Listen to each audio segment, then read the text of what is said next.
आइए सबसे पहले नजर डालते हैं आज की सुर्खियों पर। सेंटर फॉर एक्सीलेंस में स्वर्गीय जे ईरानी की याद में श्रद्धांजलि सभा का किया गया आयोजन। टाटा स्टील के एमडी टीवी नरेंद्रन समेत अन्य बड़े पदाधिकारी हुए शामिल। नरेंद्रन ने कहा, डॉक्टर ईरानी का टाटा स्टील में रहा नहीं भूलने वाला अभूतपूर्व योगदान। डॉक्टर ईरानी के निधन से पूरा टाटा घराना मर्माहत। भारत सरकार द्वारा नवाजे गए थे पद्म विभूषण सम्मान से। टाटा स्टील कंपनी से निकलने वाले स्लैग मुफ्त में देगी भारत सरकार को। इस स्लैग से भारत सरकार द्वारा कराया जाएगा हाईवे का निर्माण। टाटा स्टील के स्लैग का पहला रैक भेजा गया अरुणाचल प्रदेश। स्लैग से बनी सड़क गुणवत्तापूर्ण और टिकाऊ थी। एनएच के निर्माण में स्लैग का इस्तेमाल कर चुकी है टाटा स्टील। राज्य सरकार की नाकामी व विफलता के विरोध में भाजपा करेगी आक्रोश प्रदर्शन। 7 से 14 नवंबर तक प्रदेश के सभी प्रखंड मुख्यालयों पर आक्रोश प्रदर्शन होगा सरकार के खिलाफ। भाजपा नेता, कार्यकर्ता और स्थानीय जनता भी आक्रोश प्रदर्शन में लेगी हिस्सा। भाजपा ने कहा, राज्य में अनियंत्रित भ्रष्टाचार, व्याभिचार व अत्याचार का माहौल। आइए बात करते हैं सेंटर फॉर एक्सीलेंस में आयोजित स्वर्गीय ईरानी की श्रद्धांजलि सभा की। जमशेदपुर के सेंटर फॉर एक्सीलेंस प्रांगण में बुधवार को स्वर्गीय जे ईरानी के याद में टाटा स्टील द्वारा एक श्रद्धांजलि सभा का आयोजन किया गया, जिसमें टाटा स्टील के एमडी टीवी नरेंद्रन के अलावा तमाम वरीय अधिकारी और पदाधिकारी शामिल हुए। बता दें कि स्वर्गीय जे ईरानी को स्टील मैन ऑफ इंडिया के नाम से भी जाना जाता है। 86 वर्ष की आयु में उनका निधन हो गया। देश ही नहीं, विदेशों में भी स्टील इंडस्ट्री को आगे बढ़ाने में उन्होंने अहम योगदान दिया था। भारत सरकार ने उनके योगदान को सम्मान देते हुए उन्हें पद्मश्री से भी नवाजा। टाटा घराने को उन्होंने लंबे समय तक अपनी सेवा दी थी। उनके श्रद्धांजलि सभा में मौजूद टाटा स्टील के तमाम अधिकारियों और कॉरपोरेट जगत के लोगों के अलावे कई समाज सेवी भी शामिल हुए और नम आंखों से उन्हें श्रद्धांजलि अर्पित की। मौके पर मौजूद टाटा स्टील के एमडी टीवी नरेंद्रन ने कहा कि स्वर्गीय ईरानी के टाटा स्टील के प्रति अभूतपूर्व योगदान को भुलाया नहीं जा सकता है। आज टाटा स्टील जिस मुकाम पर है, उसके पीछे डॉक्टर ईरानी का अहम योगदान रहा है। उनके दूरदर्शी सोच ने स्टील उद्योग को न केवल भारत में बल्कि विश्व में आगे बढ़ाने का कार्य किया है। उनके चले जाने से पूरा टाटा घराना महरमत है। उनकी कमी को पूरा करना शायद ही संभव हो पाए। टाटा स्टील के लिए, क्योंकि उनका इतना साल का सर्विस था टाटा स्टील के लिए, लीडरशिप था, बहुत डिफिकल्ट टाइम में उनका लीडरशिप था। 90s में बहुत सारे लोग सोचे कि टाटा स्टील बंद हो जाएगा, और जैसे टाटा स्टील पर टर्न अराउंड किया, जो फाउंडेशन है जिसपे हम सब लोग अभी टाटा स्टील का ग्रोथ हो रहा है, वो सब वही डिकेड में बिल्ड हुआ है। वो बहुत ग्रेट लीडर था, वो टफ डिसीजंस लेते थे, और उस टाइम का यूनियन का लीडरशिप उनके साथ मिलकर बहुत कुछ काम किया है टाटा स्टील के फ्यूचर के लिए, और हम सब लोग के लिए एक लेसन है। ये एक कंपनी है जो 100 साल पुराना है, 100 साल से ज़्यादा पुराना है, और ऐसे कंपनी को चलाने के लिए हम लोग को ऑलवेज फ्यूचर के बारे में सोचना है। कंपनी के फ्यूचर के लिए जो सही है वो डिसीजन लेना है। शहर के बारे में भी वो बहुत सोचते थे, आप समय से शहर के बारे में सोचते थे, हमको बहुत फीडबैक देते थे जब हम एमडी बने कि ये एरिया देखना है, वो एरिया देखना है। तो वही उनका एक शहर के साथ बहुत अटैचमेंट था, क्योंकि बहुत सालों से इधर रहे। जैसे जे ईरानी को भी इधर मिले थे, तो he was very fond of this शहर, और कहीं भी रह सकते थे, बॉम्बे में भी रह सकते थे, और वो चाहते थे कि वो शहर में आते थे। ग्रेट मैन, ग्रेट लीडर, और उनका एग्जाम्पल लेके हम लोग को आगे उनका जो वैल्यू सिस्टम था वो लेके we have to obviously run the company and also keep the city as per his aspirations. बात करते हैं टाटा स्टील द्वारा मुफ्त में भारत सरकार को दिए गए स्लैग का पहला रैक अरुणाचल प्रदेश भेजे जाने की।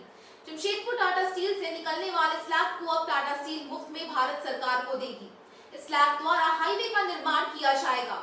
आज से इसका शुभारंभ कर दिया गया है। टाटा नगर रेलवे स्टेशन से बुधवार को हरी झंडी दिखाकर फर्स्ट रैक अरुणाचल प्रदेश के लिए रवाना किया गया। बताते चले कि स्लैग का पहला रैक अरुणाचल प्रदेश रवाना किए जाने से पहले एक छोटा सा समारोह आयोजित किया गया, जहां वर्चुअल मोड में केंद्र राज्य मंत्री जितेंद्र सिंह के अलावे टाटा स्टील, CSIR और बॉर्डर रोड ऑर्गेनाइजेशन के पदाधिकारी शामिल हुए। टाटा स्टील से निकलने वाले स्लैब को CSIR द्वारा साइंटिफिक तरीके से तैयार किया जाता है। इस मौके पर टाटा स्टील के वाइस प्रेसिडेंट उत्तम सिंह ने कहा कि इससे पहले हम लोगों ने NH-33 पर लगभग 42 किलोमीटर का मार्ग इसी स्क्रैप से बनाया है, जो बिल्कुल ठोस है और टिकाऊ होने के साथ साथ अच्छी तरह से चल रहा है। स्लैब की गुणवत्ता को देखते हुए भारत सरकार ने भी इसे अपलोड किया है और जिसे अरुणाचल प्रदेश भेजा जा रहा है, जहां बॉर्डर रोड ऑर्गेनाइजेशन जो आर्मी का एक विंग है, इसका इस्तेमाल कर रोड बनाएगी। वहीं इस कार्यक्रम में शामिल होने आए NHIS के कर्नल अजय S कपूर ने कहा, हम लोगों ने इसे नेशनल हाईवे में इस्तेमाल किया है, इसकी गुणवत्ता भी बहुत अच्छी है और इसे रोड बनाने से लंबे समय तक चलता है। प्रधानमंत्री श्री नरेंद्र मोदी जी की विजन है, इससे प्रेरित होकर central road research institute national slag based road construction technology develop किया हुआ स्टील मेकिंग प्रोसेस में स्टील स्लैग एक वेस्ट की तरह से निकलता है और इसको डेवलप करना बहुत दिक्कत होता है। इसको जैसे कि इस टेक्नोलॉजी में रोड कंस्ट्रक्शन में इस्तेमाल किया जाएगा, इससे पर्यावरण को बहुत लाभ मिलेगा। इसके साथ हमारे देश में कई सारे इलाका है, जैसे कि नॉर्थ ईस्ट है, अरुणाचल प्रदेश है, वहाँ पे रोड एग्रीगेट्स की बहुत कमी है, तो उस जगह पे स्टील स्लैग रोड एग्रीगेट की तरह से इस्तेमाल हो सकता है। और जो नेचुरल एग्रीगेट है, जब हम लोग बहुत मेजर हाईवे प्रोजेक्ट्स करते हैं, उसमें नेचुरल एग्रीगेट की कमी होती है, ये संसाधन कंटिन्यूसली वो खत्म होता जा रहा है और स्टील स्लैग इस्तेमाल करते हुए ही हम उसको थोड़ा सा उसका संरक्षण कर पाएंगे। और जैसे कि इस बार ये जो स्टील स्लैग की रैक हम अरुणाचल प्रदेश में सीमांतवर्ती क्षेत्र में रोड कंस्ट्रक्शन में यूज होगा, तो इसमें डिफेंस और स्ट्रैटेजिक रिक्वायरमेंट को बहुत इसका फायदा मिलेगा। इससे रोड कंस्ट्रक्शन की फिटनेस भी कम होगा और जो ओवरऑल टिकाऊ सड़क भी इससे हम बना सकते हैं। वेस्ट प्रोडक्ट है स्टील प्लांट, स्टील स्लैग, और स्टील स्लैग को हम लोग वेस्ट ना समझ के उसको वैल्यू में कन्वर्ट करने का कोशिश करें। तो उसके लिए वो स्टील स्लैग को टेक्नोलॉजिकली हम लोग डेवलप किए हैं, एक तो नया प्रोडक्ट बनाए हैं जो कि रोड में जो एग्रीगेट यूज होता है ना, रोड में एग्रीगेट, उससे ये प्रोडक्ट तो जो पहले ये जो स्टील वेस्ट था वो अब एग्रीगेट को रिप्लेस करके ये उसका काम करेगा। इससे क्या होगा कि दो फायदा होगा, एक तो जो स्टील कंपनी जो स्लैग वेस्ट है वो यूटिलाइज होगा और जो एग्रीगेट जो यूज होता है वो यूज नहीं होगा, तो आपको रोड में कॉस्ट भी कम होगा और जो स्टील मेकिंग का जो वेस्ट है जो कि ज़मीन में लोग डंप करते थे वो डंप करना पड़ेगा। तो ये एक तो बहुत ही विन-विन सॉल्यूशन है जो कि डेवलप हुआ है। इसमें जैसे कि आपने सुना कि टाटा स्टील की टेक्नोलॉजी डिपार्टमेंट, IBMD, R&D और जो CRI जो रोड कंपनी है, जो रोड पे जो गवर्नमेंट का ऑर्गेनाइजेशन है एंड मिस्टर पांडा जी, सो इन लोगों के सहयोग से और फिर हम लोग ट्रायल किया है कि NHI जो बना है 30 किलोमीटर ट्रायल हुआ था, जैसे रोड का बिहेवियर कैसा है, वो ट्रायल होने के बाद उन्होंने अप्रूवल दिया, गवर्नमेंट अप्रूवल मिला है। तो अभी हम लोग बहुत खुशी है कि ये जो बॉर्डर ऑर्गेनाइजेशन है ये हम लोग अरुणाचल प्रदेश में रोड बनाएंगे और ये मटेरियल यहाँ से फर्स्ट टाइम जा रहा है। तो this can actually open up lot of opportunities, बहुत अपॉर्चुनिटी खुल सकता है जहाँ पर ये स्टील वेस्ट, सभी कंपनी के स्टील वेस्ट को हम लोग यूटिलाइज कर सकते हैं। अभी जो इस्तेमाल हो रहा है ये अभी हम लोग सिर्फ ट्रायल किए हैं under government regulation, government control में, नेशनल हाईवे नंबर 33 में है, वहाँ 32 वहाँ पर हम लोग 40 में रोड बनाए हैं। इससे उसको 2 साल हम लोग ऑब्जर्व किए हैं कि कैसा रोड का बिहेवियर है और ये पाएगा कि रोड जो है नेचुरल एग्रीगेट से एज गुड और बेटर देन नेचुरल एग्रीगेट जो। तो ये आप समझिए कि एक वेस्ट से अगर हम वो एग्रीगेट को रिप्लेस करेंगे तो रोड बनाने की जो लागत है वो कम हो जाएगी और जो हमारी स्टील वेस्ट है जो हम जाके डंप करना पड़ता है वो वेस्ट डंप नहीं। सो ये थ्रू कोलैबोरेशन हुआ है और ये हम लगता है कि ना खाली कंपनी के लिए बल्कि देश के लिए भी एक तो ब्रेक थ्रू आइडिया है। आइए बात करते हैं राज्य के सभी प्रखंड मुख्यालयों पर भाजपा द्वारा किए जाने वाले आक्रोश प्रदर्शन की। राज्य की वर्तमान सरकार के सभी मोर्चों पर विफल होने और नाकामी के विरोध में आगामी 7 से 13 नवंबर तक प्रदेश के सभी प्रखंड मुख्यालयों पर आक्रोश प्रदर्शन किया जाएगा। भाजपा नेता, कार्यकर्ता और स्थानीय जनता भी इस आक्रोश प्रदर्शन में हिस्सा लेंगी। इसको लेकर भाजपा जमशेदपुर महानगर की एक महत्वपूर्ण बैठक बिष्टुपुर स्थित तुलसी भवन सभागार में हुई।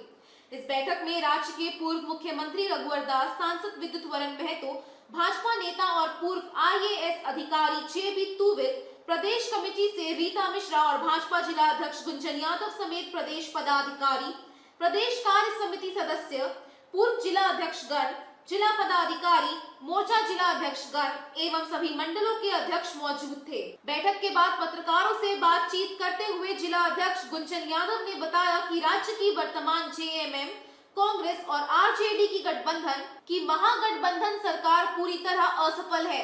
पूरे राज्य में भ्रष्टाचार, व्याभिचार, अपराध, अत्याचार का बोलबाला है। जनता इस महागठबंधन की सरकार से त्रस्त है। ऐसी सरकार को सत्ता में बने रहने का कोई अधिकार नहीं है। इसीलिए भाजपा नेतृत्व ने तय किया है कि जिले के सभी प्रखंड मुख्यालयों पर 7 से 13 नवंबर तक आक्रोश प्रदर्शन किया जाएगा। राज्य की तमाम जनता भी इस आक्रोश प्रदर्शन में शामिल होगी और इस वर्तमान निकम्मी सरकार को उखाड़ फेंकने का काम किया जाएगा। आदरणीय रघुवर दास जी के उपस्थिति में, आदरणीय सांसद जी की उपस्थिति में, आदरणीय मेनका जी, आदरणीय जेबी तुबी जी, आदरणीय रीता मिश्रा जी की उपस्थिति में सभी लोग यहाँ उपस्थित थे। और जो झारखंड मुक्ति मोर्चा कांग्रेस राजद की गठबंधन की सरकार हेमंत सोरेन के नेतृत्व में चल रही है, जिसमें भ्रष्टाचार चरम सीमा पर, आए दिन कोई न कोई घटना दुर्घटना कर रही है। अत्याचार, व्यभिचार, अनाचार, बलात्कार की घटनाएं डेली बढ़ रही है। जमशेदपुर झारखंड की गिनती एक भ्रष्ट राज्यों में होने लगा। इसके लिए हम लोगों ने एक आक्रोश प्रदर्शन प्रखंडों में होगा। अपने जमशेदपुर महानगर के अंतर्गत पड़ने वाले कोटका, पटंदा, बोड़ाम और जमशेदपुर प्रखंड में 7 तारीख से 13 तारीख के बीच में हजारों हजार की संख्या में कार्यकर्ता जुटेंगे और अपनी आक्रोश को जोरदार तरीके से, धारदार तरीके से हम लोग बुलंद करने का काम है। जनता शामिल होगी और इस सरकार को उखाड़ फेंकने का काम है। आइए बात करते हैं आपकी योजना, आपकी सरकार, आपके द्वार कार्यक्रम का स्कूल में कैंप लगाए जाने का लोगों द्वारा विरोध किए जाने की। मानगो स्थित झंडा सिंह स्कूल में इन दिनों कैंप लगाकर आपकी योजना, आपकी सरकार, आपके द्वार कार्यक्रम चलाया जा रहा है। अपनी विभिन्न समस्याओं को लेकर बड़ी संख्या में स्थानीय लोग कैंप कार्यालय पहुंचते हैं, जिसकी वजह से स्कूल में पठन पाठन का काम प्रभावित होता है। बच्चों की नियमित व सुचारू पढ़ाई में बाधा उपस्थित होती है। बताते चले कि स्कूल की प्राचार्य सीमा मलिक भी स्कूल में कैंप लगाए जाने के विरोध में है। सीमा मलिक ने बताया कि आपकी योजना, आपकी सरकार, आपके द्वार का कैंप स्कूल में लगाए जाने से कई तरह की परेशानियों का सामना करना पड़ रहा है। शिक्षक व बच्चे सभी सफर कर रहे हैं। जिला प्रशासन को इस ओर ध्यान देने की जरूरत है। उन्होंने बताया कि अवकाश के दिनों में अथवा दूसरे जगह पर कैंप लगाया जाना चाहिए। साथ ही बच्चों के अभिभावकों द्वारा इस तरह की शिकायत की जा रही है। स्थानीय लोग और अभिभावकों का कहना है कि स्कूल कैंपस व उसका भवन छोटा है। इस छोटे से जगह में स्कूल के साथ साथ बच्चों का मिड डे मील भी चलता है, जहां स्कूल के बच्चों का खाना बनता है। कतार लगाकर बच्चों को खाना भी खिलाया जाता है। अब पिछले कुछ दिनों से इस छोटे से जगह में सरकार का जो कार्यक्रम चल रहा है, उसमें काफी भीड़ होती है। स्कूल के बरामदे में हो रहे शोरगुल की वजह से विद्यालय में अव्यवस्था का आलम है और विद्यार्थियों की कक्षाएं सुचारू रूप से नहीं चल पाती हैं। साथ ही शिक्षक भी परेशान हैं। अभिभावकों का कहना है कि अच्छा होता कि कैंप कार्यालय को कहीं और स्थानांतरित कर दिया जाता, ताकि स्कूल में पठन पाठन का कार्य सुचारू रूप से चलता रहे और बिना किसी बाधा के कैंप कार्यालय भी चले। देखिए, अभी जो चल रहा है मिड डे मील आपका, ये तो सरकार की तरफ से खिलाना ही है आज, लेकिन इस तरह जो कैंप बैठता है ना, उसका हमको लगता है कि नहीं, एक साथ हर काम संभव नहीं है। अच्छा से मतलब बाधित तो हो ही रहा है, बच्चा सफर कर रहा है इसमें, तो इसका अलग डेट होना चाहिए। या तो संडे एक कैंप करे तो ये बेटर होगा इसमें आप क्या मांग करेंगे मैम? हम चाहेंगे कि छुट्टी के दिन ही हो, जब बच्चे नहीं रहेंगे तो वो भी अच्छा से हो पाए। मैंने मानते हैं कि बच्चे मतलब बाधित हो रहा है, इसमें तकलीफ हो रहा है और भीड़ भाड़ भी है, भीड़ भाड़ ज्यादा है। आज झारखंड मुक्ति मोर्चा मानगो नगर कमेटी की ओर से झंडा सिंह मध्य विद्यालय रायगुटू में झारखंड सरकार के द्वारा जो चलाया जा रहा है आपकी योजना, आपकी सरकार, आपके द्वार कार्यक्रम के तहत यहाँ पर शिविर लगाया गया है और जनसहयोग के रूप में झारखंड मुक्ति मोर्चा मानगो नगर समिति का भी यहाँ एक शिविर लगी हुई है और हमारा एक ही मकसद है कि यहाँ सरकार के जो भी योजनाएं, योजना गरीब गुरबों तक सीधा पहुँचे, इसके लिए हम लोग को यहाँ पर तैनात रखा गया है। हम लोग तैनात हैं और लोगों का जो भी दुख या दुख तकलीफ है, जो परेशानी है या जो अड़चन आ रही है, उसको भी हम लोग को दूर करने का निर्देश ऊपर से मिला हुआ है। आज हम लोगों ने जब यहाँ शिविर लगाया, हम लोगों ने देखा कि यहाँ ऑलरेडी रनिंग है, स्कूल यहाँ चल रही है और यहाँ शिविर का आयोजन करना कहीं से भी तर्क संकट नहीं लग रहा है। स्कूल भी चल रहा, बच्चे इधर उधर भटक रहे, पढ़ाई बाधित हो रहा है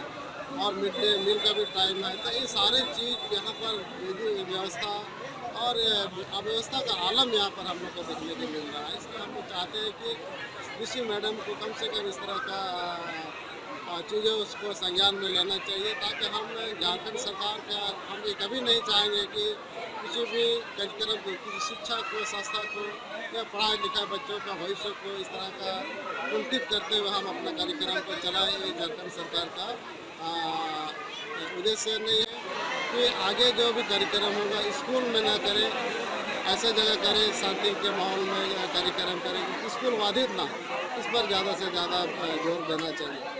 ये ज़्यादा नहीं था मुझे, बाकी सब हमारे जो भी रेशनिंग विभाग के लोग के ऊपर मैं बार बार मैं कहना चाहूँगा, राष्ट्रीय विभाग एम है जो भी हमारे इस माध्यम से हम कहना चाहेंगे कि वो लोग इस कैंप को महत्व नहीं दे रहे। आज भी हम लोग देखा यहाँ पर बिना सिस्टम के यहाँ लोग बैठे हुए हैं और सिर्फ फार्म जमा ले रहा है, फार्म जमा लेके क्या करेंगे। तो इसलिए मैं कहना चाहूँगा इस पर थोड़ा परेशानी है, थोड़ा त्रुटि तो है, लेकिन हम लोग चाहेंगे कि आने वाला समय में सभी त्रुटियाँ दूर हो। इसके लिए हम लोग जेनेसी के मुख्य पदाधिकारी से भी बात करेंगे, जो भी पदाधिकारी संबंधित पदाधिकारी सबसे भी बात करके आगे जो भी कार्यक्रम होगा, शिविर होगा, जो कैंप लगेंगे उसमें इस तरह का त्रुटि सामने नजर नहीं, इस पर हम लोग परेशान। आज जो है ना यहाँ योजना और आपकी सरकार और योजना तो चल रहा है, लेकिन एक बहुत बड़ा मिस्टेक हुआ। मतलब जो लोग जो है ना इसको देख रेख कर रहा है, जो यहाँ पर स्कूल भी खुला हुआ है और कैंप भी चल रहा है, पढ़ाई भी बाधित हो रहा, मिड डे मील भी चल रहा, ये गलत है। ये डीसी साहब, डीसी मैडम को देखना चाहिए था। यहाँ जो मैनेजमेंट कर रहा है, यहाँ का स्पेशल ऑफिसर को, उनको भी देखना चाहिए था, देख के इंतजाम करना। डीसी मैडम से हम चाहते हैं देख सुन के करें, जहाँ स्कूल चल रहा वहाँ पर उस दिन उसको छुट्टी करें, छुट्टी करके और व्यवस्था करें। ऐसा व्यवस्था होने से ना काम जो है ना, जो लोग आ रहे हैं वो लोग का काम सही से नहीं हो जी। डीसी मैडम को देखना चाहिए, तो अपने आप को खूब तारीफ कर रहे हैं, कहीं भी जाके यहाँ भी देखना चाहिए, आके इंस्पेक्शन करना चाहिए। बात करते हैं एग्रीको में आयोजित जगधात्री पूजा पंडाल के उद्घाटन की। एग्रीको जगधात्री पूजा कमेटी की ओर से एग्रीको लाइट सिग्नल के पास कोरोना काल की वजह से 2 वर्षों के अंतराल पर इस वर्ष जगधात्री पूजा का आयोजन किया गया। मंगलवार को बतौर मुख्य अतिथि पूर्व मुख्यमंत्री रघुवर दास ने फीता काटकर पंडाल का उद्घाटन किया। इस मौके पर अपने संबोधन में रघुवर दास ने कहा कि जगधात्री माता सुख शांति समृद्धि की देवी है। उन्होंने माता के समक्ष दीप प्रज्वलित कर नमन किया और उनका आशीर्वाद लिया। इस दौरान एग्रीको जगधात्री पूजा कमेटी के अध्यक्ष ईश्वर राव सहित पूजा कमेटी के सभी सदस्य मौजूद थे। इस मौके पर संस्था की ओर से सांस्कृतिक कार्यक्रम भजन संध्या का आयोजन किया गया। सोनाली चैटर्जी की देखरेख में इस कार्यक्रम का आयोजन किया गया। मंच का संचालन अमित दास ने किया। इसी तरह सीताराम डेरा, ईस्ट बंगाल कॉलोनी और अन्य जगहों में भी पूजा पंडाल का उद्घाटन बुधवार को किया जाएगा और बुधवार को ही पूजा भी होगी। गोल्डन जुबली बनाने के लिए पूरी कमेटी को बहुत बहुत साधुवाद, धन्यवाद। जो हमारे पूर्वजों ने या जो वर्तमान में यहाँ उपस्थित है कमेटी, इन्होंने 50 साल पहले एक जगन्नाथरी पूजा का नींव रखा और इन 50 वर्ष आज पूरे हो रहे हैं। तो निश्चित रूप से जैसा चेयरमैन साहब बता रहे थे, काफी झंझावात परेशानी के बाद भी लगातार पूजा इस एग्रीको मैदान में होती रही। ये पूजा कमेटी के लिए बहुत बड़ी उपलब्धि है। विगत 2 वर्ष के वैश्विक कोरोना महामारी के कारण सारे देश के पर्व त्योहार हम नहीं मना पाए थे, लेकिन 2 वर्ष के अंतराल के बाद अपने माननीय प्रधानमंत्री जी की दूरदृष्टि और अपने देश के साइंटिस्टों के कारण हम कोरोना पर काबू पा पाए। और ये 2 महीना जो पर्व है, 2 महीने का जो समय है, ये भारत में पर्व त्योहार का महीना। और ये जो हमारे पूर्वजों ने जो पर्व त्योहार मनाने का जो निश्चय लिया, इसके पीछे एक ही कारण है कि पर्व त्योहार का जीवन में बहुत महत्व है, क्योंकि ये पर्व त्योहार ही हमारे अंदर उमंग भरते हैं। अगर व्यक्ति के जीवन में उमंग ना हो, उत्साह ना हो, चाहे वो व्यक्तिगत जीवन में हो चाहे सामाजिक जीवन में हो, तो जीवन जीना असंभव हुआ। और इसीलिए हमारे पूर्वजों ने, चाहे वो शक्ति माँ दुर्गा पूजा हो, दिवाली हो, छठ हो, और अब जगरात्रि पूजा हम मना रहे हैं, तो जगरात्रि पूजा के अवसर पर माँ से आराधना करते हुए कि सभी के घर में सुख शांति आए और शक्ति, चाहे वो जीव हो चाहे जगत में रहने वाले कोई हो, शक्ति जरूरी। बिना शक्ति के ये ब्रह्मांड भी नहीं चल सकता। बिना शक्ति के हम एक कदम आगे नहीं चल सकते। तो इस जगरात्रि पूजा जो माँ दुर्गा का ही स्वरूपा है, वो आप सब के जीवन में सुख और समृद्धि लाए और एक नूतन शक्ति आपके अंदर माँ जगरात्रि दे। आइए बात करते हैं ऑल सोल डे पर ईसाई समुदाय द्वारा कब्रिस्तानों में पहुंचकर अपने पूर्वजों को श्रद्धांजलि दिए जाने की। ऑल सोल डे के मौके पर ईसाई समुदाय के लोग बुधवार सुबह से ही कब्रिस्तानों में पहुंचकर अपने पूर्वजों को याद कर उन्हें श्रद्धांजलि अर्पित कर रहे हैं। इस दौरान ईसाई कब्रिस्तान में भारी भीड़ देखी गई। हर साल 2 नवंबर को ऑल सोल डे का आयोजन किया जाता है। जमशेदपुर के बेल्टी सहित अन्य कब्रिस्तान में सुबह से ही ईसाई समुदाय के लोग अपने पूर्वजों के कब्र पर पहुंचने लगे और कैंडल जलाकर उनकी समाधि के समक्ष प्रार्थना की। अपने पूर्वजों को याद करते हुए समाज के लोगों ने बताया कि ईस्टर के अलावा हर साल 2 नवंबर को विशेष रूप से ऑल सोल डे मनाया जाता है। इस दिन हम अपने पूर्वजों को याद करते हैं और उनकी आत्मा की शांति को लेकर प्रार्थना करते हैं। जाते हैं ना, उनके लिए स्पेशल प्रे होता है। तुझे चर्च में अभी सबको जहाँ दफनाए हैं, जहाँ कहीं पे दफनाए हैं, सब परिवार वाले आएंगे और उसके आत्मा के लिए प्रार्थना करेंगे। भगवान से दुआ करेंगे कि सबको भगवान उनको शांति देगा, उनके आत्मा। वैसे ही ईस्टर के समान ही अथी होता है। ईस्टर में भी वो लोग हम लोग लेकिन 2 नवंबर को ज़्यादा इम्पोर्टेंट करते हैं। सेमेट्री में आकर के उसके लिए प्रार्थना करते हैं, फूल लगाते हैं, प्रभु के लिए दुआ करते हैं, मिसा पूजा सब चढ़ाते हैं।